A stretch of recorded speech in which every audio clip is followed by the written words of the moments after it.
Not അസാധുവാക്കൽ നടപടി പൂർത്തിയായതോടെ not രഹിത സമ്പദ് വ്യവസ്ഥയ്ക്ക് ഊന്നൽ നൽകി പ്രധാനമന്ത്രി നരേന്ദ്രമോദി ഭരണഘടനാ ശില്പി BR അംബേദ്കറിന്റെ പേരിൽ പുതിയ മൊബൈൽ ആപ്ലിക്കേഷൻ പുറത്തിറക്കി.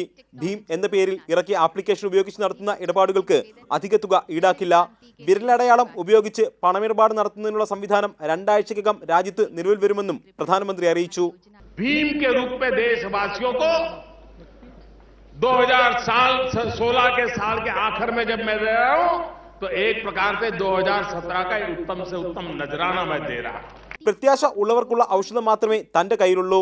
3 വർഷം മുമ്പ് അഴിമതിയിലൂടെ നഷ്ടപ്പെട്ട പണത്തിന്റെ കണക്കായിരുന്നു വാർത്തയായിരുന്നത്.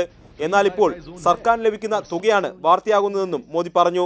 സ്വന്തം തിന്മകൾക്കെതിരെ പോരാടാനുള്ള ഇന്ത്യയുടെ കഴിവാണ് നവംബർ 8-ന് ശേഷം രാജ്യത്ത് പ്രകടമായതെന്നും പ്രധാനമന്ത്രി കൂട്ടിച്ചേർത്തു. ഡൽഹിയിൽ നടന്ന ചടങ്ങിൽ ഡിജിറ്റൽ ഇടപാട് പ്രോത്സാഹിപ്പിക്കുന്നതിനുള്ള പദ്ധതിയുടെ നറുക്കെടുപ്പ് പ്രധാനമന്ത്രി നിർവഹിച്ചു. അതിനിടെ നോട്ട് അസാധുവാക്കൽ നടപടി പൂർത്തിയായി. എന്നാൽ പണമിടപാടിന് ഏർപ്പെടുത്തിയ നിയന്ത്രണം തുടരുകയാണ്. ഇക്കാര്യങ്ങളിൽ ശനിയാഴ്ച രാജ്യത്തെ അഭിസംബോധന ചെയ്യവേ പ്രധാനമന്ത്രി വ്യക്തത വരുത്തുമെന്നാണ് പ്രതീക്ഷിക്കുന്നത്. മാതൃഭൂമി ന്യൂസ്, ഡൽഹി.